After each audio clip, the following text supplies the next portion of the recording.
Assalamualaikum warahmatullahi wabarakatuh. Salam sejahtera untuk kita semua. Salam Om Swastiastu, Namo Buddhaya, salam kebajikan. Saya dari kelompok 8 akan menjelaskan metode pembelajaran Project Based Learning. Goodman dan Stevens 2010 definisikan Project Based Learning atau PBL merupakan pendekatan pengajaran yang dibangun di atas kegiatan pembelajaran dan tugas nyata yang memberikan tantangan bagi peserta didik terkait dengan kehidupan sehari-hari untuk dipecahkan secara berkelompok. Selanjutnya adalah kelebihan dari Project Based Learning. Yang pertama, memotivasi peserta didik dan melibatkan ia di dalam pembelajaran. Kedua, menyediakan kesempatan pembelajaran berbagai disiplin ilmu.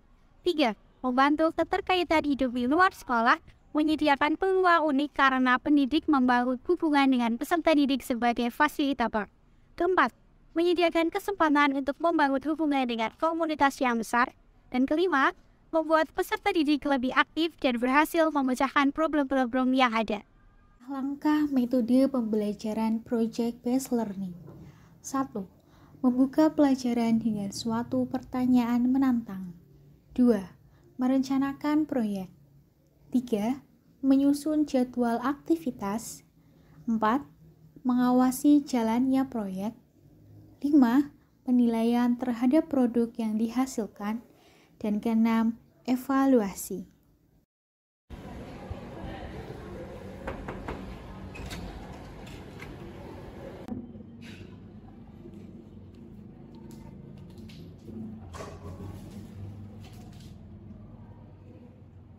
Assalamualaikum warahmatullahi wabarakatuh.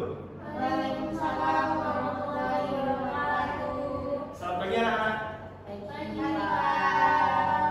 Semoga kita menjadi lebih baik untuk kedepannya dan semoga ilmu yang akan kita dapatkan pada hari ini bermanfaat bagi kita semua ya. Amin. Sebelum kita memulai pembelajaran pada pagi hari ini, dipersilakan untuk ketua kelas berbagi doa terlebih. Sebelum kita mulai pembelajaran pada pagi hari ini, mari kita berdoa menurut kepercayaan masing-masing. Berdoa dimulai. Berdoa cukup. Oke, ada yang tahu nggak kereta api? Tahu. Kereta api itu merupakan salah satu transportasi umum yang terbilang cukup murah serta efisien. Bahkan di beberapa negara menjadi transportasi massal yang diunggulkan. Di sini ada yang sudah pernah naik kereta api atau bahkan belum yang pernah naik kereta api. Yang belum naik kereta api, semoga kedepannya segera tercapai ya. Tapi salah satu Tapi ada yang tahu nggak kereta api itu bahan bakarnya dari mana? Oli. Ya, jawaban kalian semuanya hampir ada yang benar. Kereta api itu bahan bakarnya terbuat dari solar. Akan tetapi pada zaman dahulu itu terbuat dari batu bara. Nah, maka dari itu Bapak ingin bertanya, ada yang tahu nggak solar itu terbuat dari mana? Ya. Dari hewan, Pak. Ya, solar, aftur, serta batu bara yang lainnya atau bahkan bahan bakar kendaraan lainnya itu terbuat dari hasil olahan minyak bumi. Maka dari itu, pada pertemuan pagi hari ini kita akan membahas tentang potensi sumber daya alam yang ada di Indonesia. Pada pagi hari ini, Bapak akan menjelaskan tentang potensi sumber daya alam yang ada di Indonesia. Ada tahu nggak pengertian dari potensi sumber daya alam di Indonesia? Ada yang tahu pengertiannya? Adalah sesuatu yang ada di Indonesia, Pak. Kurang tepat. Oke. Kalau ada yang nggak tahu, Bapak akan menerangkan di PPT-nya ya. Jadi sumber daya alam itu merupakan segala sesuatu yang terdapat di permukaan bumi serta dapat dimanfaatkan oleh manusia untuk memenuhi kebutuhan hidupnya. Berdasarkan pelestariannya, sumber daya alam itu dibedakan menjadi dua, yaitu sumber daya alam yang dapat diperbarui dan sumber daya alam yang tidak dapat diperbarui. Bapak minta untuk anak-anak memberi contoh dari sumber daya alam yang dapat diperbarui terlebih dahulu. Ada yang tahu nggak? Ayam. Ya, betul. Ikan. Hewan, tumbuhan, air, serta tanah itu merupakan sumber daya alam yang dapat diperbarui. Kemudian kalau dari yang sumber daya alam yang tidak dapat diperbarui, ada yang tahu? Ya, betul. Emas, minyak bumi, batu bara itu juga merupakan salah satu sumber daya alam yang tidak dapat diperbarui. Untuk memperjelas materi pada pagi hari ini, Bapak akan menayangkan salah satu video edukasi.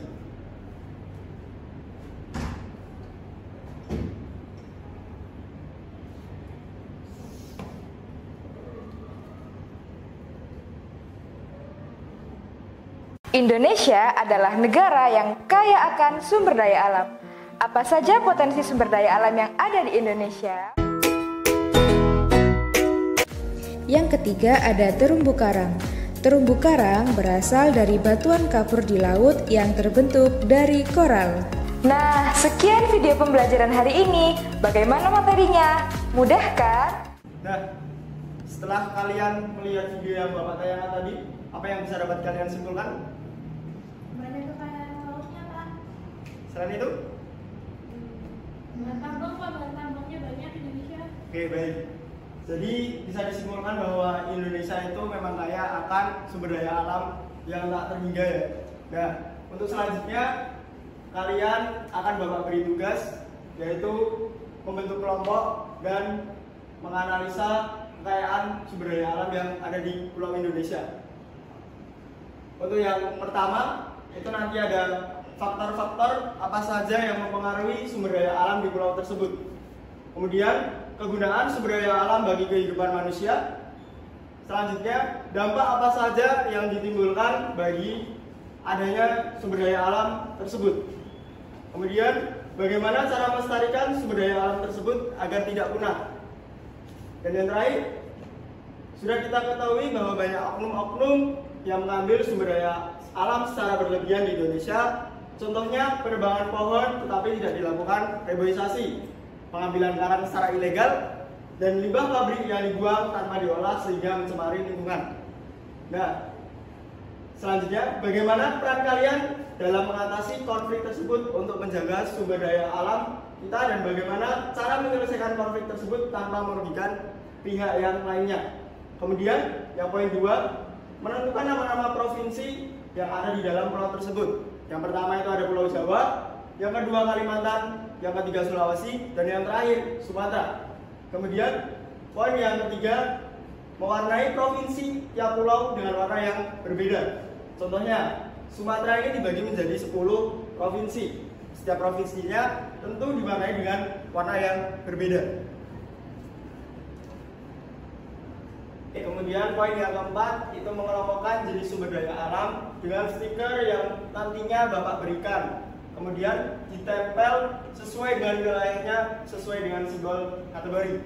Contohnya, di Pulau Sumatera ada Provinsi Sumatera Utara. Misalnya ya, Sumatera Utara ini kaya akan kelapa sawitnya. Maka dari itu, Provinsi Sumatera Utara ditempel dengan stiker yang bergambar kelapa sawit. Kemudian, yang poin terakhir, setelah kalian berhasil menyelesaikan proyek tersebut, kalian Bapak minta untuk mempresentasikan hasil dari proyek dan diskusi kelompok. Dari sini ada yang paham? Baik. Karena tugasnya dikerjakan secara berkelompok, maka Bapak akan bagi menjadi 4 kelompok.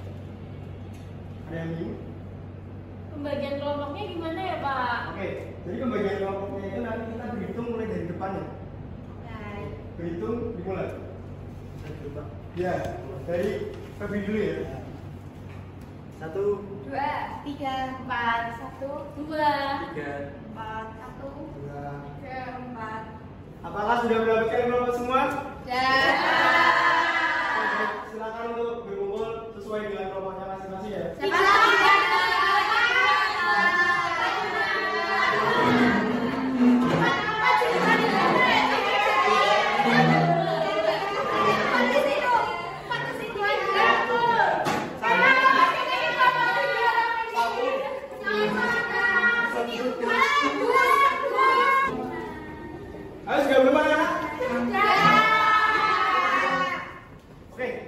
karena ini sudah berkumpul sesuai dengan kelompoknya, Bapak minta untuk menentukan ketua kelompoknya masing-masing ya.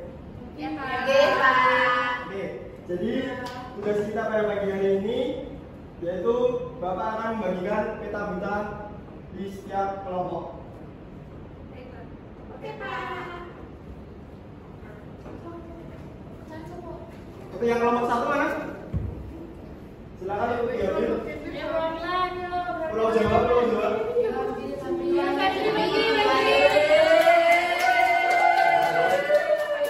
Selanjutnya kelompok 2.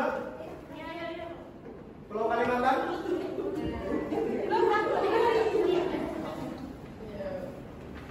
Kelompok 3, Pulau Sulawesi.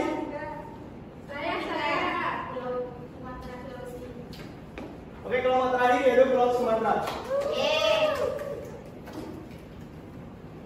Kasih Pak. Nah, dari pembagian peta buta yang telah Bapak berikan, apakah ada pertanyaan untuk terkait tugas di minggu mendatang? Saya Pak. Simbol-simbol ini buat apa ya Pak? Oke, jadi simbol ini untuk menentukan sumber daya alam yang terdapat di pulau tersebut. Contohnya, Pulau Sumatera. Kita ketahui bahwa di Pulau Sumatera itu terdapat Provinsi Sumatera Utara yang kaya akan kelapa sawitnya.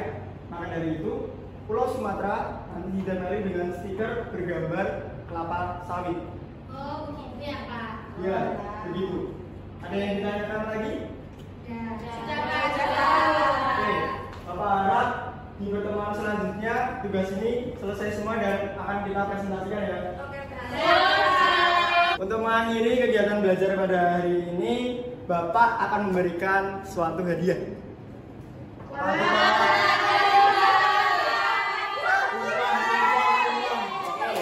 Hadiahnya yaitu mengerjakan kuis. Senang ya, Nak? Kuis ini untuk mengasah materi yang Bapak berikan pada pagi hari ini. Tapi mikir lagi Pak. Tidak, itu Susah. susah mesti dibaca. Susah. Itu tugas Pak. Kuisnya tidak susah dan itu juga bukan merupakan tugas. Ini hanya pemahaman kalian. Oke, akan saya kirim di grup WhatsApp grup kalian ya. Oke Pak.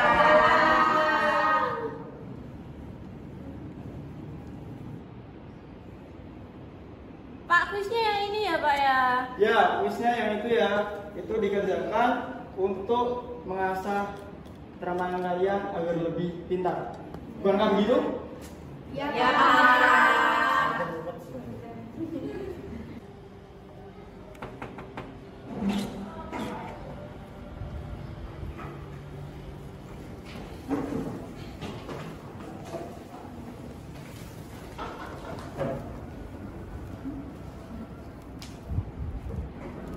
Selamat pagi anak-anak. Pagi Pak. Nampaknya matahari sangat bersinar sekali ya, seperti perasaan hati kalian. Sedih Pak. Deg-degan Pak. Ada yang tahu kemarin kita membahas tentang apa? Melihat video Pak, lihat video. Melihat video ya, betul. Kira-kira pengetahuan apa yang bertambah di kalian? Coba Elvina yang ada di pojokan. Kekayaan Indonesia itu ternyata banyak Pak, jenisnya ada abiotik sama biotik juga. Ya, hebat sekali Elvina. Kira-kira dari penjelasan tentang materi kemarin ada yang belum paham nggak? Sudah Pak, sudah paham. Oke. Kalau begitu, untuk hasil kelompok kemarin kita akan presentasikan mulai dari kelompok 1. Dan di setiap presentasinya Bapak beri waktu 15 menit untuk sesi presentasi dan sesi diskusi. Untuk kelompok 1, silakan maju ke depan. Baik Pak. Assalamualaikum warahmatullahi wabarakatuh. Waalaikumsalam warahmatullahi wabarakatuh. Selamat pagi teman-teman. Pagi. Kami dari kelompok 1 akan mempresentasikan hasil diskusi kelompok kami terkait potensi sumber daya alam dan persebarannya terutama di Pulau Jawa. Baik, secara geografis Pulau Jawa bersebelahan dengan Pulau Sumatera di sebelah barat, Pulau Kalimantan di sebelah utara, Pulau Bali di sebelah timur, dan Pulau Natal di sebelah selatan. Selain itu, Pulau Jawa juga dikelilingi oleh perairan Di antaranya ada Selat Sunda di sebelah barat, Laut Jawa di sebelah utara, Selat Madura dan Selat Bali di sebelah timur, dan Samudra Hindia di sebelah selatan. Kemudian Pulau Jawa juga memiliki banyak sekali gunung berapi. Selain itu, dikarenakan Pulau Jawa terletak di Indonesia yang beriklim tropis, hal tersebut mempengaruhi pada vegetasi-vegetasi yang ada di masing-masing pulau di Indonesia, termasuk Pulau Jawa. Hal tersebut menyebabkan Pulau Jawa memiliki banyak sumber daya alam. Selanjutnya, sumber daya alam yang ada di Pulau Jawa yaitu sumber daya alam pertanian, yakni padi, kedelai, dan kacang. Selanjutnya juga ada sumber daya alam dari laut, ada ikan, rumput laut, udang, dan sumber daya tambang, ada minyak bumi, emas, dan marmer. Lalu untuk kegunaan dari masing-masing SDA tersebut antara lain palawija berguna untuk menjaga ketahanan pangan, kopi dan teh berguna untuk menjaga kebugaran tubuh manusia, ikan dan udang untuk dikonsumsi dan diolah menjadi makanan, dan minyak bumi berguna untuk pembangkit listrik gas LPG. Emas berguna untuk alat perhiasan dan marmer untuk bahan bangunan dan seni kerajinan ukir.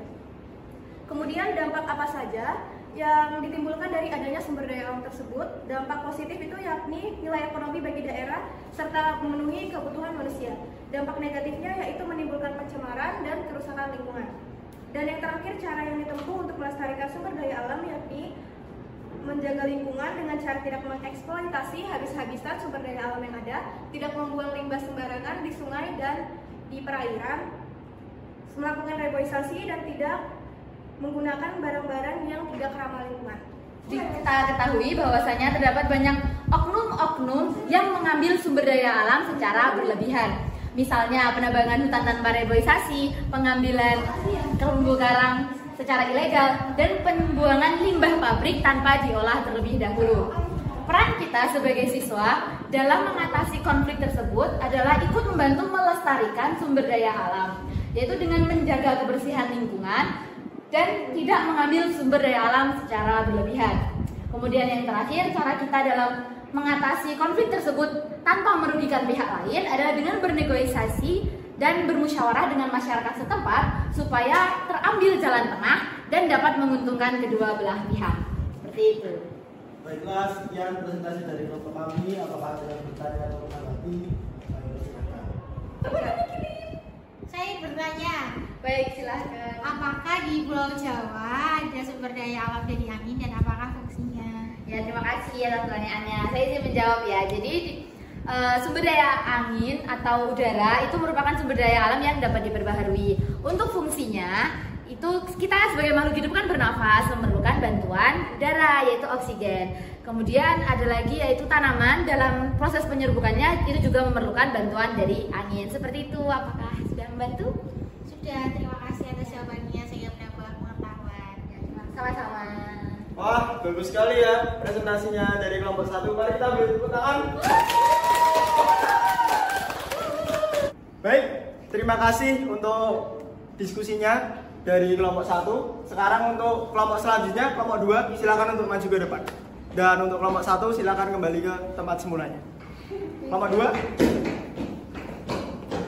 Assalamualaikum warahmatullahi wabarakatuh.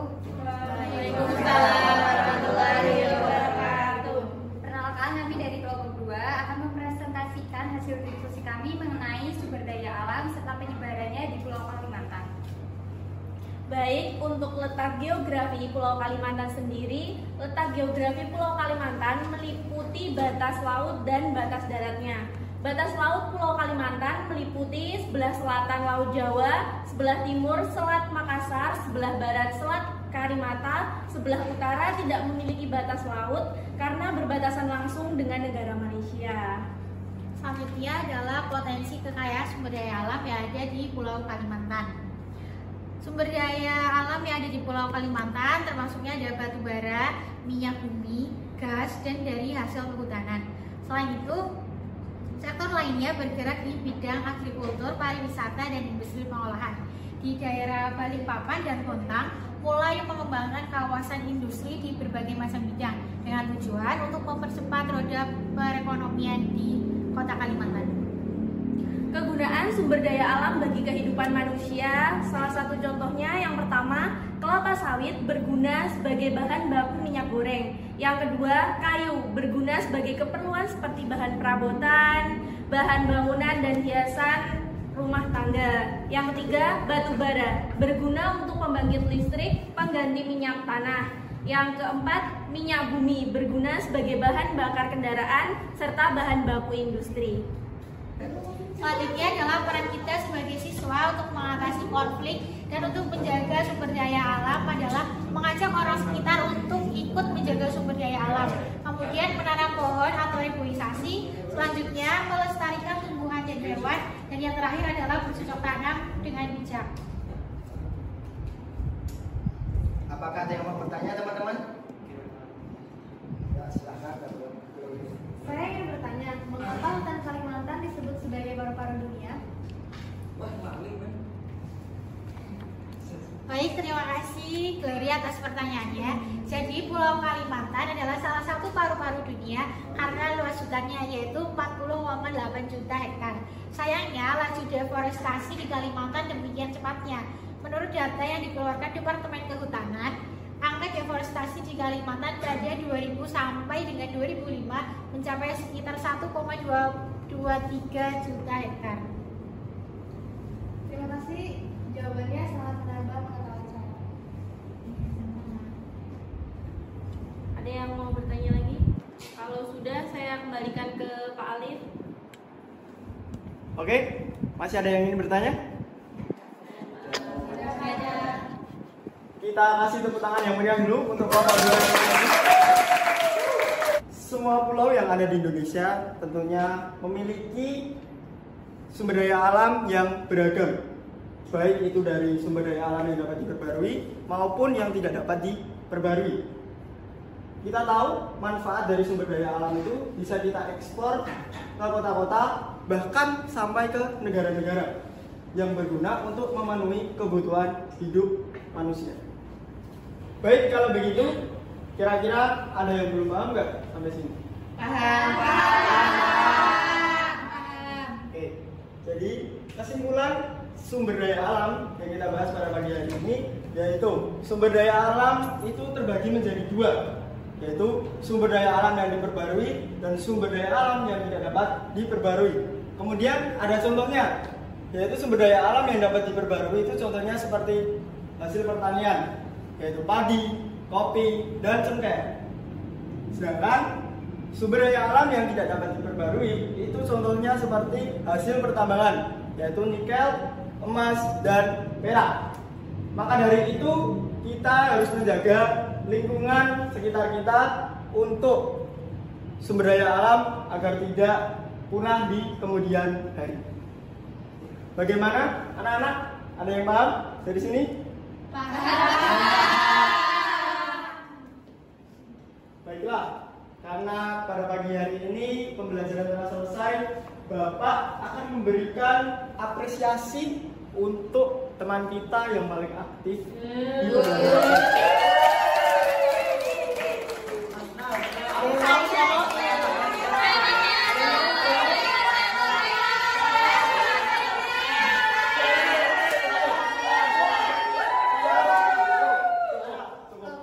Jadi siswa teraktif jatuh pada Glory.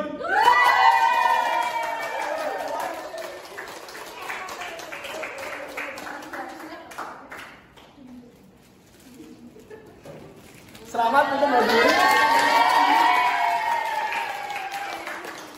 Untuk Mbak Glory, silakan kembali ke tempat. Jadi dari Glory tadi kita bisa simpulkan bahwa jadilah siswa yang paling aktif di kelas serta memperhatikan ketika ada temannya yang presentasi. Baik, Pak. Ya, untuk sebelum mengakhiri pembelajaran pada pagi hari ini, Bapak minta untuk tepuk WOW. Oke, Bapak contohkan dari tepuk WOW. Oke, diperhatikan ya. Oke, Pak. Teman-teman. Oke. Tepuk WOW, dikasih W, kasih O, kasih W. Wow, wow, keren. Wow, wow, keren. Wow, keren. Wow, wow, keren. tarik jem, jempol.